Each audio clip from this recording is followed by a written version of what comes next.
Well, greetings. First, we got to see if we have sound. About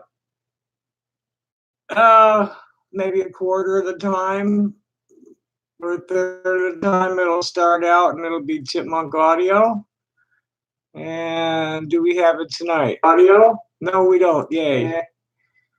Okay. Like putter a little bit until people start showing up.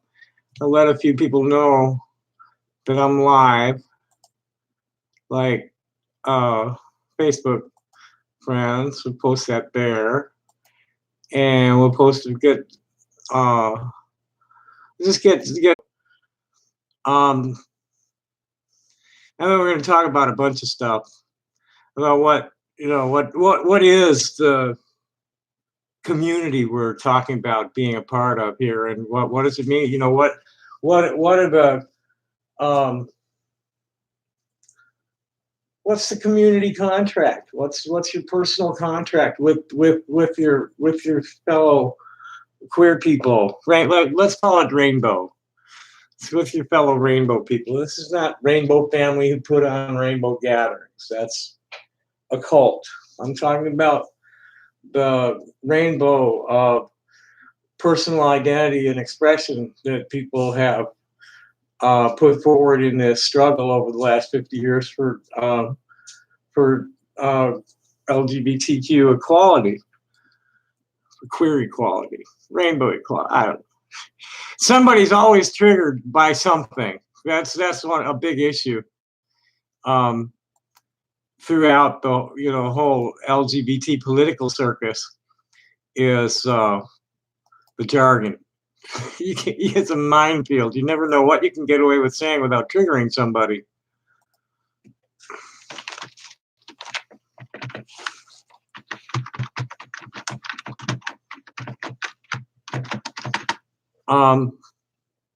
Something that's mainstream, just standard issue labeling in one type of one class of LGBT people is going to be offensive to others. It's just nuts. Some people don't want to be associated with transsexuals. Some people don't want to be associated with cross-dressers. Some people just don't want to acknowledge that bisexual or intersex people are of any consequence at all. It's just nuts. And then you got all these youngsters just demanding compliance with their ideology, which is also nuts and counterproductive. In our history, the gains have come from the cool, calm, good-humored delivery of the reality by our advocates, not screaming at people and not trying to force anybody to accept what we're telling them. It's just most of us just want to be like ourselves without being targeted for being ourselves, being discriminated against for being ourselves. Nobody has to learn anything new. Just this is me, and if what I am bothers you, well, peace, leave me alone, please. I don't want to fight with you over it. When did my body become a concern of yours? How I dress myself or what I call myself or anything. If you meet a gender non-conforming person, hi Adnam, happy day, thanks for coming. You have two choices.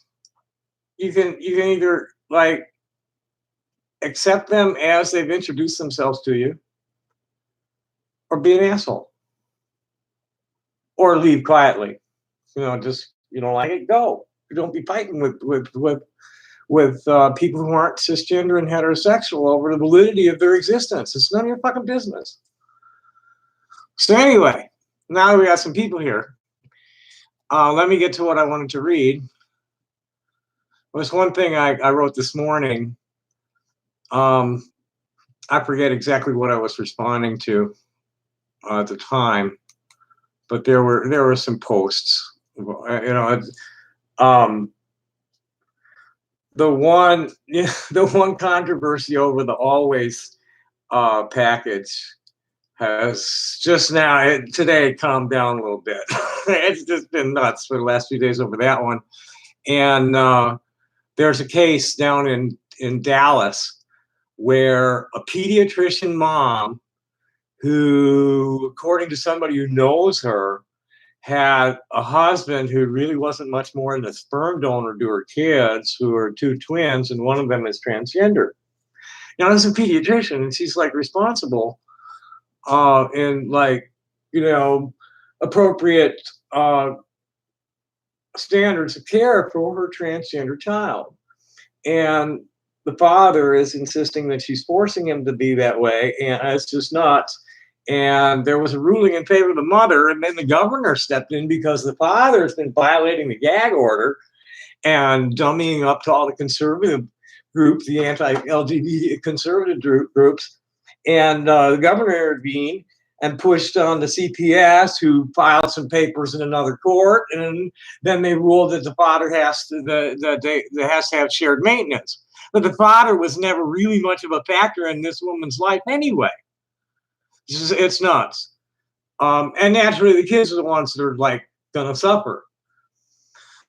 So here's what I wrote this morning. I see so much talk about the trans movement and trans agenda. I'd like to share what it has appeared to me to be in my 10 years or so of involvement with the community.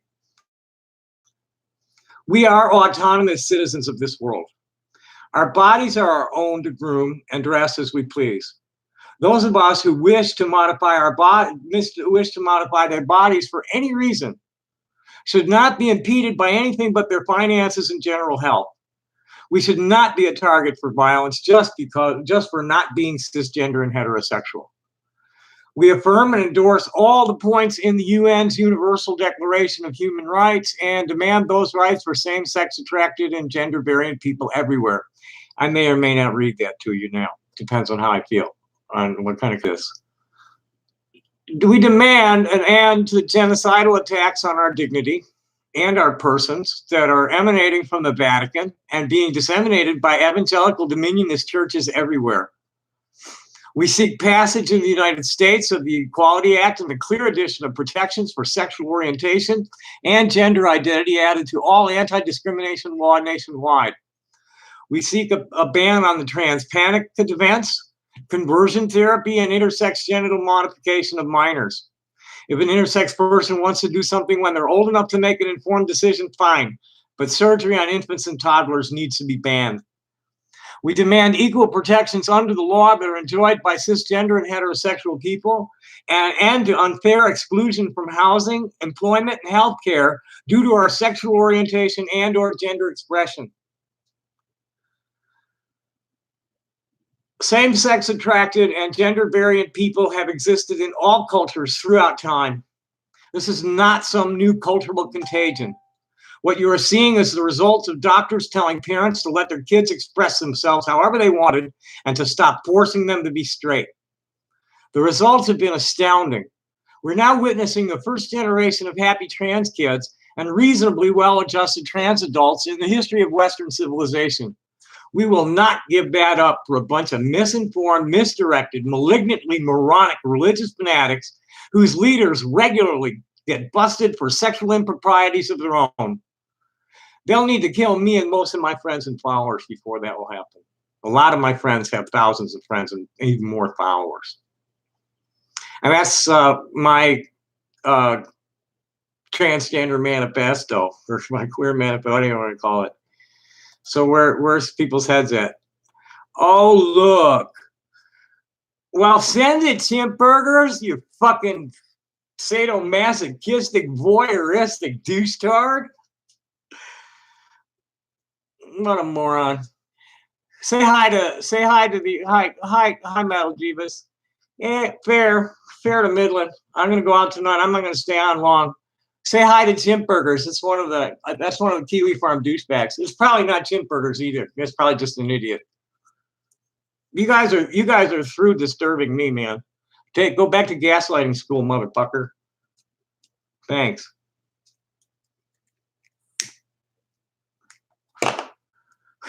People tell me, these fucking trolls telling me I'm ugly and have no talent and all this other happy shit. And other people all day long are embarrassing the fuck out of me, telling me how beautiful I am and how wonderful the things I'm telling them are, and how bye, you're gone.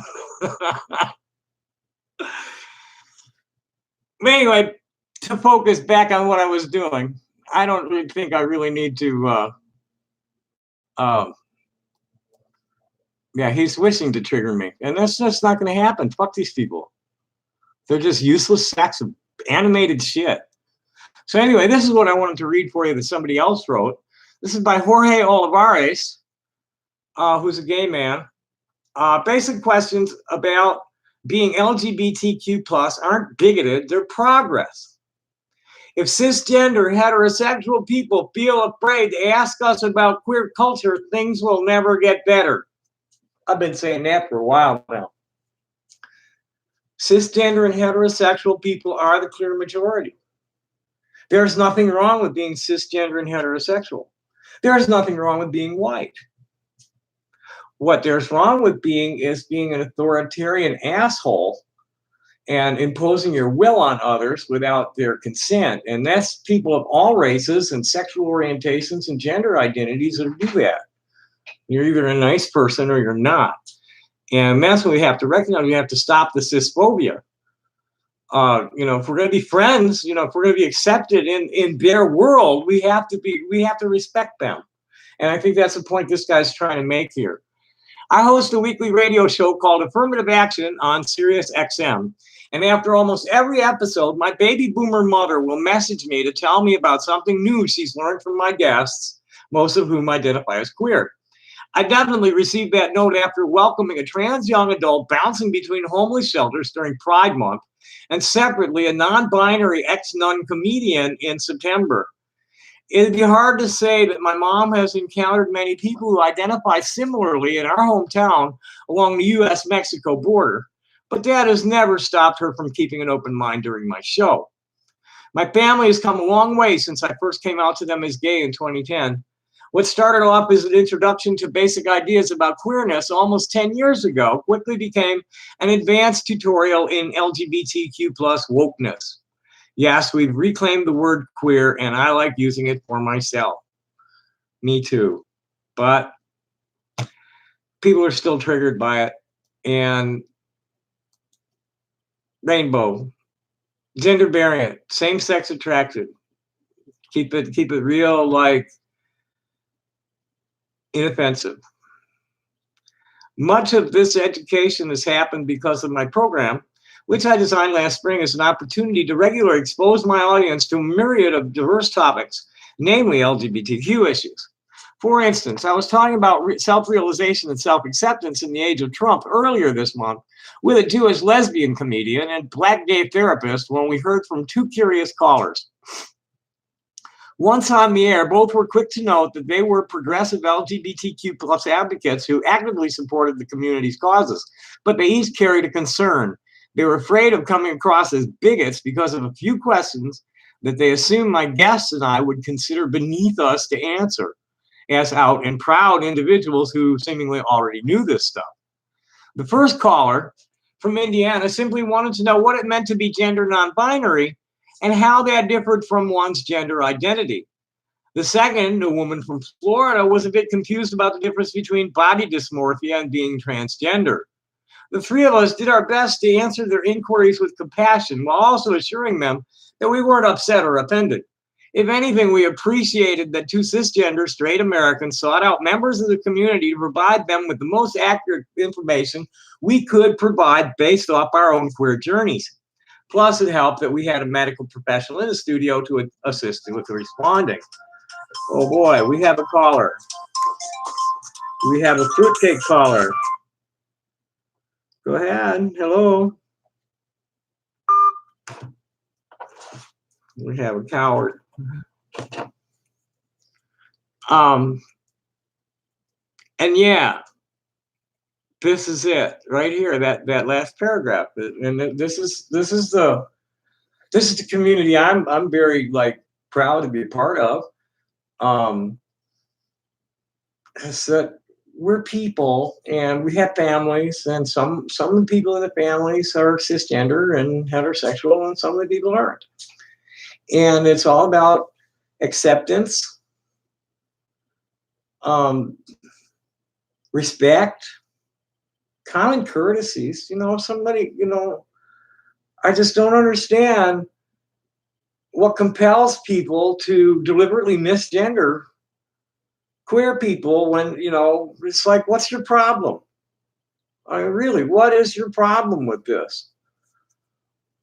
And that they them argument is bullshit, because the they and them has been used as a uh, singular pronoun for a long time, singular second person pronoun for a long time.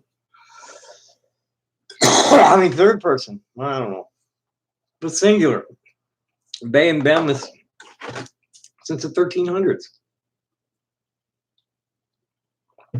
Okay, she and mix and all that stuff. Okay, fine. If they and them isn't enough, that's and that's where it crosses over into like demanding special privileges.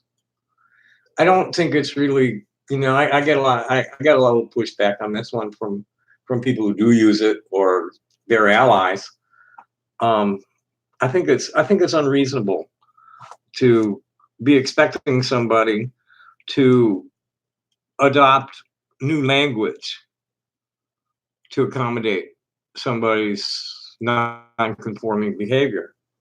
It's like, okay, cool, but no, don't push it.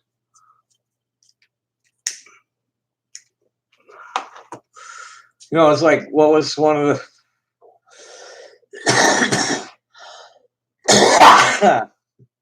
there was a meme of one of the British actress ladies saying something about religion's like a penis, and it's fine as long as you keep it in your pants. But when you start waving it in somebody's face, you've got a problem. And it's the same. It's the same with um, what's the best simple word here? Same-sex attracted and gender variant people who are like pushing the envelope on the straight world and demanding respect. Like, excuse me, like, a real good example of like really like inappropriate demands based on your gender identity is that Jessica Yaniv, and she lost her case. Good. Hopefully it'll shut her up. It's really been making a bunch of noise. That hasn't. We've been on damage control for that one for a while now. So anyway, back to this. Now, even though I've dedicated a good portion of my professional life to serving as an LGBTQ educator, it's a role I choose to employ depending on a given situation. This means I control when the world becomes my classroom, and I carefully select my students, my radio show, and listeners being the prime example. Some queer people may similarly feel it's their mission to serve as vocal advocates for our community, even if it comes at the expense of their patience and sanity. No, I'm patient. No, I have limits to my patience, and I protect my sanity. I'm sorry. That's the rest of you are not that important to me for me to ruin my life just to speak out about all the wrong things they're doing to you. But I'm there. Others, though, may be incredibly content with passing that responsibility off to their LGBTQ brethren. Well, I'm not, but I'm not willing to kill myself over this. They're going to have to kill me. But is any of it really fair to us? A week after receiving those two phone calls, I appeared on a panel on a Latinx Catholic conference in El Paso, Texas, where a young attendee asked me the following question: why is it the job of the oppressed to educate the oppressor?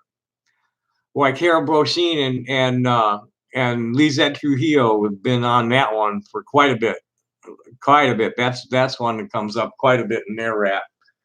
They're both real big on they're both cisgender moms of gender variant kids, and so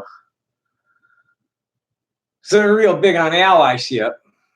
And Carol's a college professor who teaches in the College of Education. So this is, marginalized minorities is a real big interest of hers, especially because she's Latina and a mother of a gender variant kid.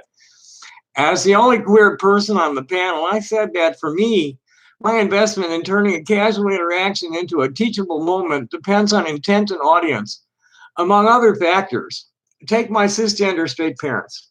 Because of their sexual and gender identities, they might be considered by some in the LGBTQ community to be the oppressor. But their proven support over the years for me, their queer child, shows an actual desire to learn the right terminology, understand the appropriate questions, and care about the pertinent issues specifically affecting my community. In other words, my ally parents didn't choose to be oppressors in so much as I didn't choose to be gay and oppressed. So naturally, I tried to help them see the distinction and move past it with time. But again, I had an investment there to do so. How much longer is this? Okay, that's not too bad. I continue my answer by saying that it all boils down to folks like my parents taking advantage of growth opportunities presented by queer people they encounter, be them relatives, friends, or strangers, and rising to the occasion as best they can. Remember how I said that Margie has never met a gender non-binary person in our tiny sheltered community? Well, regardless, she still understands that they exist and are deserving of full recognition and equality, just like her gay son. I genuinely feel that we have to accept the fact that straight cisgender people have their own limitations that preclude them from fully understanding the nuances of modern day queerness. I got news for you. This whole mess of us trans people who aren't necessarily straight that got the same problem with the nuances of modern day queerness. This can include factors like age, geographical boundaries, educational level, religious affiliation, and racial ethnic background. Boy, all of the above. And you don't have to be straight and cisgender to like have deficiencies in your understanding. I was talking about this with somebody, it's like someone's talking about how people are like misinformed, didn't understand, and yada yada yada. So most trans people this is a struggle for us to understand ourselves, and with all the conflicting information out there. Anyway, I'd argue that none of these characteristics make somebody purposely ignorant, and we as LGBTQ people have to acknowledge that such limitations exist and could ultimately impede our goal of getting all society on the same queer page that we've been on for months or even years. Because the truth is, for an Asian American grandparent in the Midwest, it might be quite progressive for them to know or use they, them as pronouns, or for a Mexican American Catholic in the South to know what cisgender means.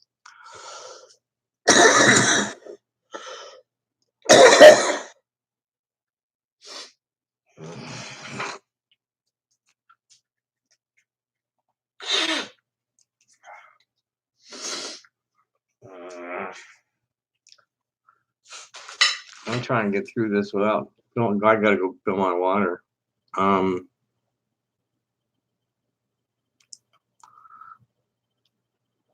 So where was it? We as queer people do our best to know as much about our own lived experiences as possible. And sometimes we forget that others are trailing behind, and not necessarily by choice. Societal changes are often felt much more strongly in metropolises than other areas. So can anyone struggling to keep up with queer liberation actually be blamed for that phenomenon? What happened to giving people the benefit of the doubt, especially in the rural areas? Because they are way behind, and boy, I get some like, I see some pity parties and wine festivals of shit going on out there, especially in the Ohio River Valley. The same can be said for ourselves. The LGBTQ community can certainly have blind spots, even if they're not as noticeable as those found among cisgender straight folks. Well, they're noticeable, pal. Because being openly gay for almost half my life doesn't make me perfect, nor does it make me the only reliable source for all LGBTQ material. Though I'm constantly holding myself to pretty high standards considering my work and platform. Just the other day, I accidentally referred to award-winning singer Sam Smith by the wrong pronouns. And that slip-up literally came a day after I spoke to TV actor and activist Nico Tortorella about their new memoir, Space Between, which addresses their non-binary identity, the fluidity of gender and sexuality, and how we're sometimes called to inform those who are unsure of what it all means. Well, hey, look, um, just to mention some pushback I've heard and noted from straight people. Um, some people just don't relate to that. They're men, they're women, they're tuned into being men and women, and everybody isn't like that. And it's wrong to demand that everybody look at it as though that's the way it is for everybody. That's the way it is for Nico Tortorella and the people in their special interest group. Uh, you know, I don't feel it's like, I feel my male and female aspect always have, but I don't feel like it's a fluid thing. It's like one or the other, and they just really clash with each other. And please don't bring my male side out.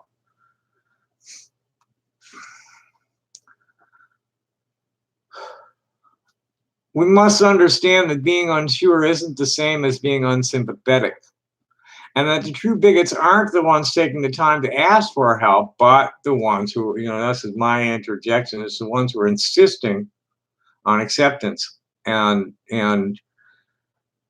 just getting in lockstep with their whole agenda, with the whole ideology, accepting it, just force feeding them, and that's not right. Which is why I eventually told that young El Paso conference attendee that everything would change if an oppressor approached me with hate and vitriol. I told them that I have absolutely no time or energy to tell a phobic person that their ignorance is both unwelcome and unnecessary, especially if we don't have a relationship. Their perceived need to shout down my existence, either with political or religious rhetoric, doesn't motivate me to make them a better person. And it certainly doesn't, no, this is my words, it certainly doesn't motivate me. Sometimes it's a struggle to keep from doing it, but to shout back doesn't make me a better person. It brings me down to their level. Plus, there's no incentive for me, a marginalized person in today's society, to place myself in harm's way, either physical or emotional, to fuel one's undeniable bias, especially one that's propagated by an oppressor versus oppressed dynamic. Although it's a dynamic I'm hoping we can all unlearn at some point, the truth is we'll have to continue informing the outside world about our authentic selves, since the alternative is either partial or full-blown erasure. Believe me, I can have Margie see that happen. We've already come so far.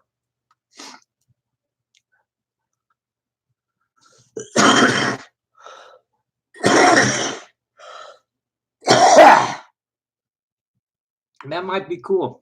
Let me see if I can find it. Here, I'll give you the link. You can track it down. So I don't really. Let me see. Well, here's the link to him. It's called Affirmative Reaction, and it's on Sirius XM, progressive channel. Here's the link to him. I need to go and fill my water.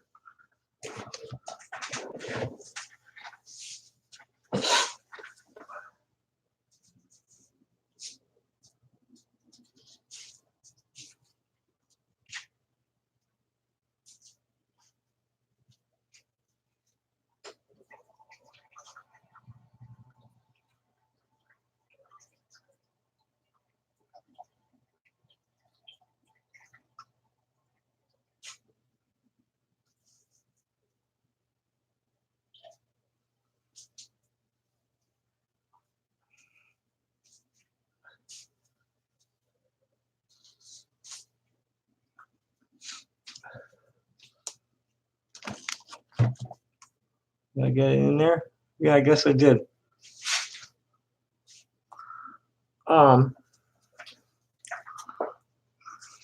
Woo.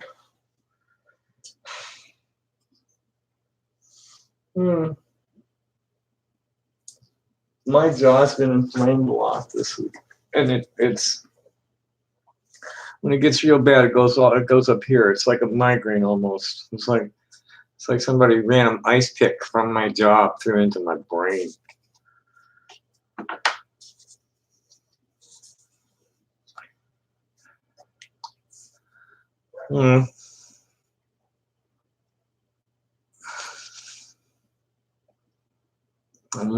Notifications are starting to pile up a little bit at Facebook. See what's going on.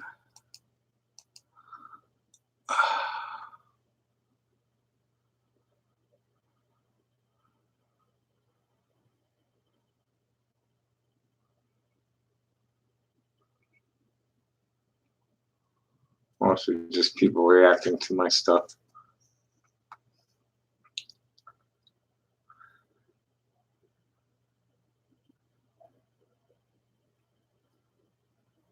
Yeah, nothing I need to respond to. It's been a busy day. Oh, it's Friday. No wonder. Yeah, Friday's usually the busiest news day. Fridays and Mondays. You know, they want you to start out the week with a whole fresh pile of shit, and they want you to end the week with a whole fresh pile of shit to worry about.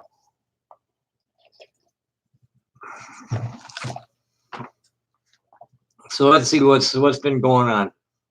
Oh, they've been really taking Twitter apart for building a wall in Colorado. Kind of yeah. He just is so stupid. This is stupider and stupider. Oh, here's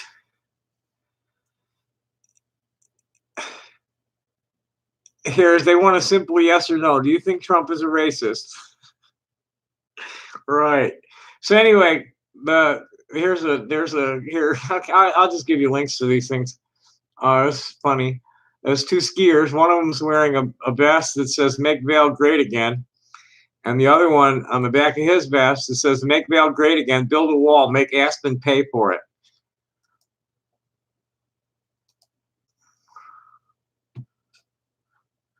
Beatrix Potter. No, never heard of her. Who might that be? Well, shit, that's too big a link because it's coming from Facebook. Let's see if I can find the. Nah, I don't want to mess around. Who is Beatrix Potter?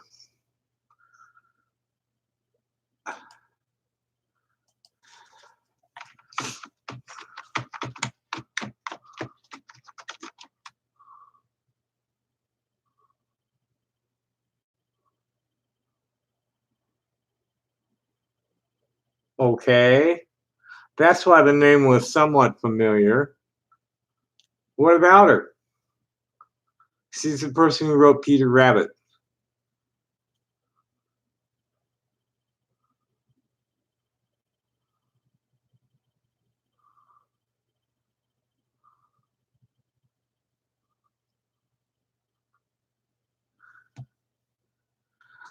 Once upon a time, there were 4 little rabbits, and their names were Flopsy, Mopsy, Cottontail, and Peter.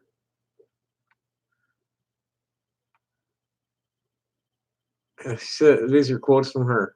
Thank goodness I was never sent to school. It would have rubbed off some of the originality.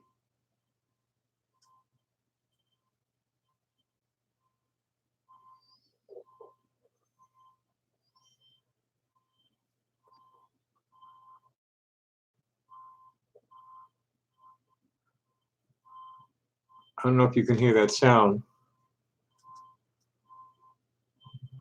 I think that's a neighbor's smoke alarm. Let me check it. That's probably what it was. It quit.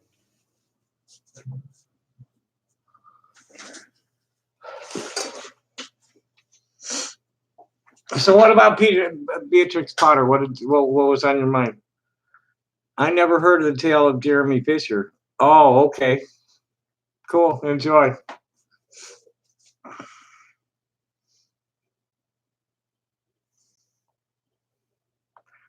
I'm probably gonna cut it out real soon too, cause I wanna. I'm not sure what time I want to go downtown and work. It's been tricky for the last few weeks. It's been tricky. Um, let's see what else is in the news real quick.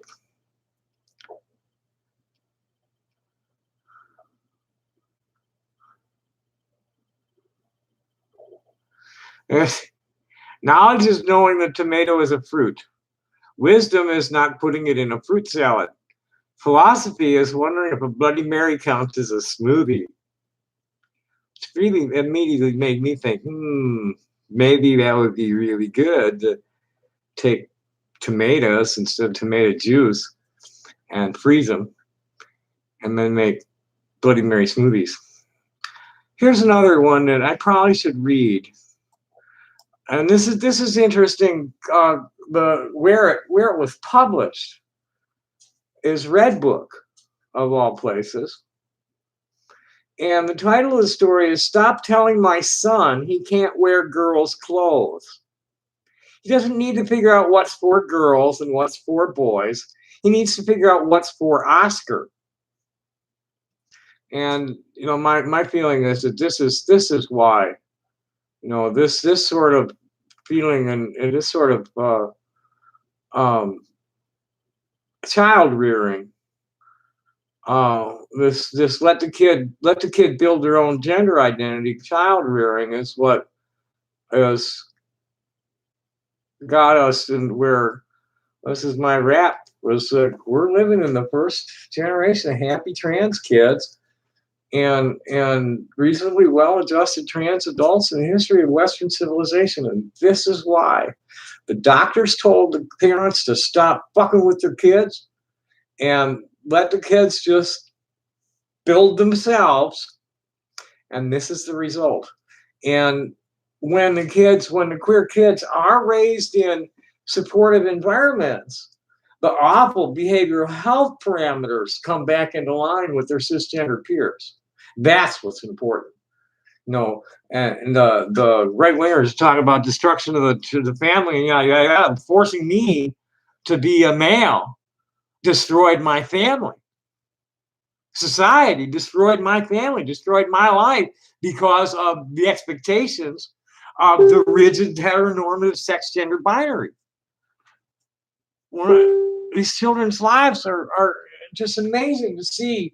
These kids, these goofy looking geeky boys grow, blossoming into gorgeous women and very talented. A lot of shit going on, both in modeling and acting and stuff, but also in technology and sciences.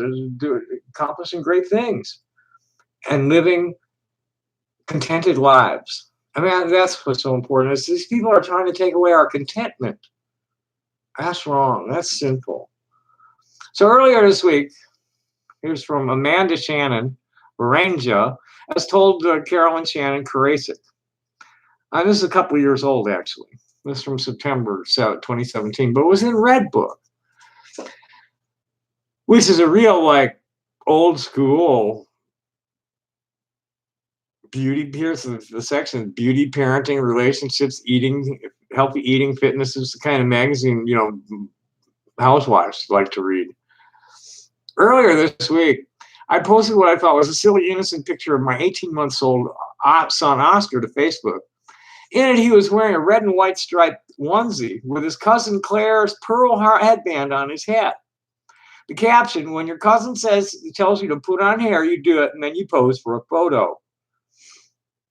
Looking back at the post, I should only have felt adoration for my child. Instead, I was enraged. Stop trying to make him look like a girl. He's all boy, one relative had commented.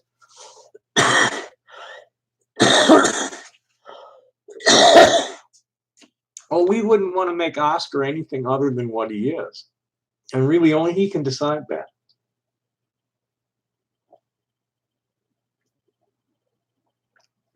My husband, Anthony, and I don't believe that gender is binary, which is why we're choosing to raise Oscar in a way that allows him to make his own rules about gender identity.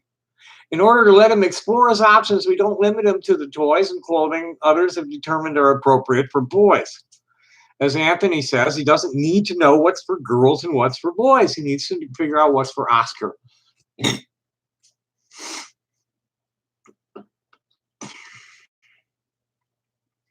That's the decision we made as his parents. It's nobody else's business. Get that? Just like who appointed you? You know, when did somebody else's body and what they do with their bodies, how they dress their bodies, any of that, when did that become your business?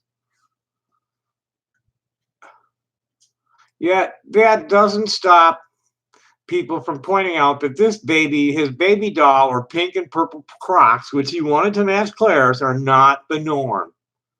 Well, so what? When Oscar was born, I promised to remind him as often as possible of the two most important rules in life.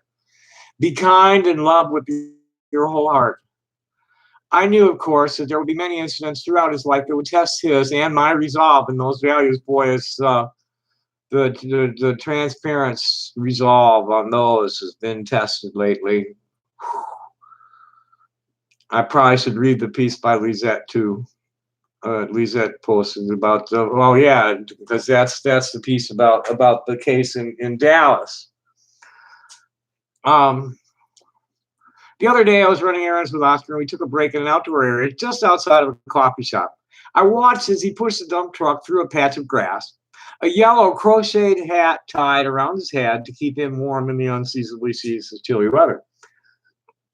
A man stopped to, I thought, admire him. So I smiled in his direction. Instead, he said to me, "Girls aren't supposed to play with trucks." I gave him a forced smile. "Well, he's not a girl," I replied coolly, "but that also isn't true." He just laughed and walked away. Pre-motherhood, I would have told him exactly where he could shove the truck, but I've learned to shrug off incidents like these. Not because I don't think it's worth it, but because I'm steeling myself for what I can only imagine is to come as Oscar gets older. For now, I'm by his side when the woman checking us out at Target tells me it's nice of his dad to let him have a baby doll. But what tugs at my parental heartstrings is the knowledge that someday he will venture outside of the bubble my husband and I have created. Preschool isn't that far off after all, and we won't be there to protect him. All we can do is give him the tools he needs to greet people the way others don't always greet him, with an open heart and an open mind. Oscar was born with male genitalia, so for now we refer to him as he. But if he ever comes to us and says that doesn't suit him, then I will be more concerned with embracing him than I will with the pronoun he chooses to use. Our hope is that our openness about all subjects, including gender and sexuality, makes that kind of conversation feel so organic that when he's old enough, it won't be met with fear or fanfare. Maybe Oscar will decide pink is his favorite color. Maybe he'll wear an all pink ensemble while digging in the dirt. Maybe one day he'll see a dress he wants to wear because he likes the way it sparkles. No matter the situation, I'll tell him, by all means, baby, go for it. I don't want Oscar to be defined by the shirt on his back or the baby doll tucked under his arm at night. And it's quite possible that as Oscar grows up, he might decide that he wants to be like a regular boy. And I hope that they're ready for that too. You know, that, oh my God, the kid's growing up straight. Recently, someone who follows me on Instagram left a comment on a photo of Oscar. She told me I was raising a spirit who was going to change the world. I cried when I read that because, man, that's truly all I can ever hope to do as a parent. Who knows who my magnificent son will become? Our only job as his parents is to show him that life is full of all kinds of amazing opportunities. The rest is up to him. Well, hey, Milton, happy day, man. Thanks for coming. I'm gonna go and get this thing off of. I made a new friend. I met my first Papa Bear. I've got a lot of Mama Bear friends. But Papa Bear, I got a Papa Bear's attention today. I even sent him the friend request, which is very unusual. Um, let's see if I can. Let's just go to Lisette's wall and find it. Come on, machine, catch up.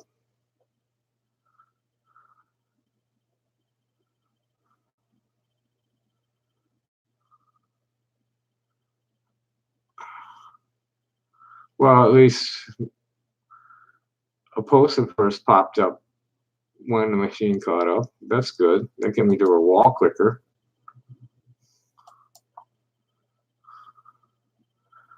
She and her husband are somewhere, maybe a Halloween party tonight.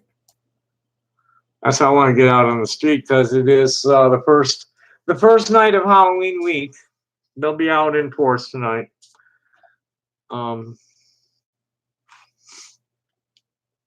I want to get out there pretty soon.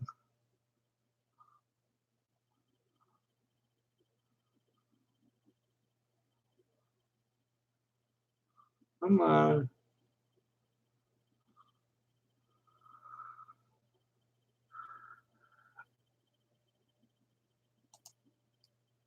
There's Lisette quoting from Obama's eulogy for Cummings. Our children are the living messengers we send to a future we will never see. And he would remind us that our time is too short not to fight for what's good and what's true and what is best in America. 200 to 300 years from now, people look back and ask the question, what did you do? And Lisette's saying, this part of the eulogy spoke deeply to me. I'm often aware of the fact that the efforts I make or those of other parents, community members, do not fix the challenges of our trans children today, but lay the path forward for those children and families who follow. I'll continue pushing for change and progress with an open heart and a knowing that it isn't easy, but worth the smile I see on my son's face and on the faces of those children and community members that I carry close to my heart. Many of us are experiencing loss at this time, and through these losses, I'm reminded that we come here for a short time. And at time, we hopefully leave the world a little better than we found it. Keep resisting and keep showing up for one another. And I think on that note, I should go and get the Jerry Garcia quote that I'm always using. Well, you know, what is that? She's speaking for the trans mama, for the trans parents, and that thought about leaving the world better. Let's find the Jerry Garcia quote that's the hippies motto. You know what he was asked in an interview. What was the meaning of the hippie movement?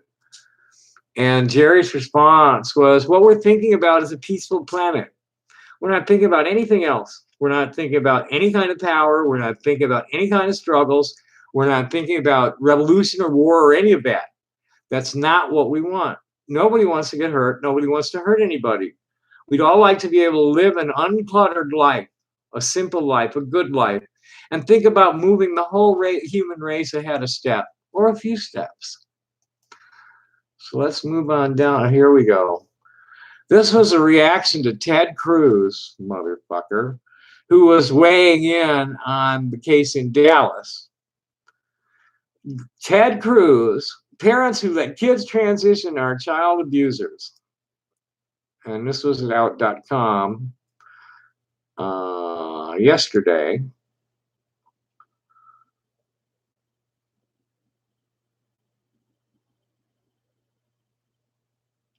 The governor and the senator getting this in the middle of this shit.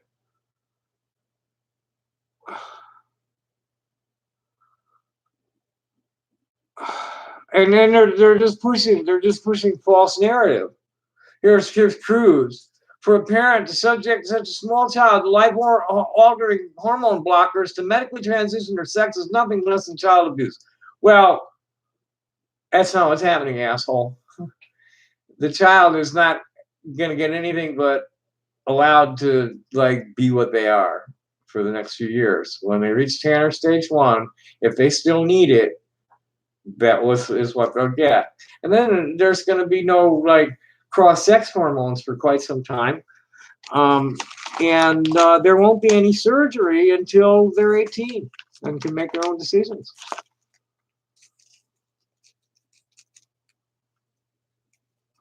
Here's, and here shows you the brains. The people, they're not functioning on like a fully charged deck here with the accurate medical information.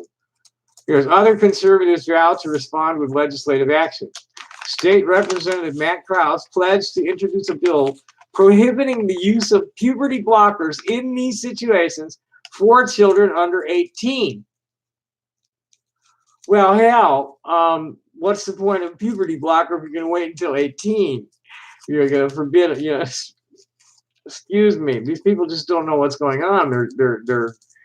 They're jumping to false conclusions based on inadequate data, obsolete understandings of biology, and discredited pseudoscience by like fruitcake psychologists, sexually repressed psychologists, people like McHugh and Zucker and Blanchard. This is why they're all running around trying to like literally legislate us out of existence. Oh boy, and that shit. I don't even want to. I don't even want to. I don't even go back there.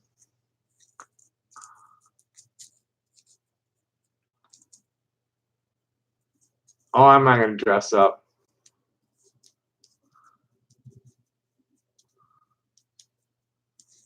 What's the standards, the current best practices?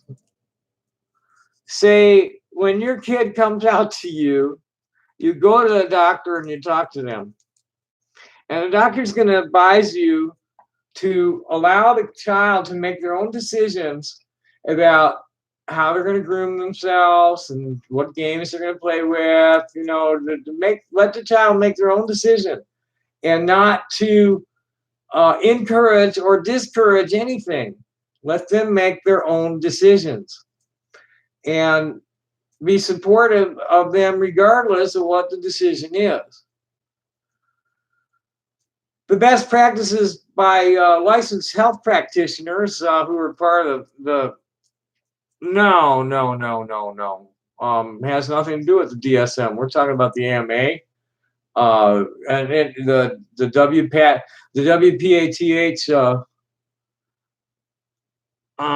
Bye. Thank you, YouTube. Fucking assholes. That was a troll. Next.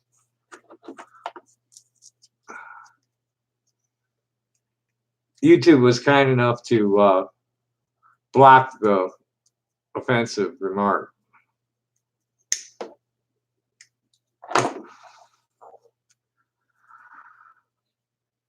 So anyway, here's Lizette. I don't have words to sufficiently express the anger I feel when people say supporting and affirming your trans child is abuse. They have clearly had no interaction with trans youth, heard their stories, or understood their challenges. This is anti-trans bias, and we need to stop these politicians from harming more young people with their hateful rhetoric. Here's one of the moms. Ted Cruz can't stop us. Focus on the Family can't stop us. No one has ever been able to stop us, and they've all been trying for decades. Yet here we are, stronger than ever, and here we are with our kids. They definitely have the social power and wealth to make things difficult. But the fact of change is inevitable. The more we are able to unite, the more scared they become, and that says a lot. They know they have no hold on the future. It's already in the hands of our youth. It sure is. I mean, look at what Greta's out there. Oh, and it isn't just Greta. She's just spearheading it. There's kids all over the place doing it too, filing lawsuits and by themselves or in groups against the cities and against the fuel company, all of it. Kids are at it. And My response to her was, you parents are the reason so many trans adults are becoming visible. Lots of us got the courage to start living authentically because of you, and there's so many other older transsexuals who've been living in stealth for decades who've outed themselves to join the fray.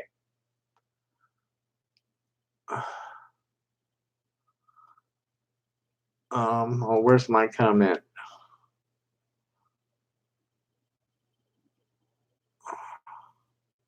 You know, while everybody else was giving it angry and sad, I gave it a love and told her that the love was for your words, Lisette.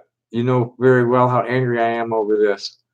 I don't need to react that way for Facebook's algorithm. I want everybody to know that they have to come through me to get to you and Daniel. Forcing a transgender child into a gender role that is completely unnatural is child abuse that most often results in living nightmares for the child, the family, and the neighbors, way too often ending in homicide or suicide. My parents and I are living testimony to that. It's only the hand of the Creator that's gotten me here without killing myself or anybody else. Clinical studies are showing incontrovertibly that children who are allowed to wear their hair whatever length they like, wear the clothes that they like, and play with what toys they like to play with, have their behavioral health issues come into line with their cisgender peers, most notably the suicides. We're witnessing the emergence of the first generation of happy trans kids and reasonably well-adjusted trans adults in the history of Western civilization. We can't let that be taken from us by armed and inbred religious fanatics trying to legislate us out of existence. And that's what got the attention of the Papa Bear, who's in Dallas area. He's saying, he quoted my quote and then said, for that reason, I will fight till my death for the rights of each and every transgender person on this planet, especially here in Texas where bigotry runs wild. He's got a young teen son, transgender son, and this is that boy's father. You can't tell a loving father that his son, there's something wrong with his son because his son isn't the way you expect him to be. It just doesn't work that way. And it never will. And that's why you keep losing. So that's almost an hour, and I need to go and get ready to go. Thanks for coming. Thanks for listening. Happy day. Bye-bye.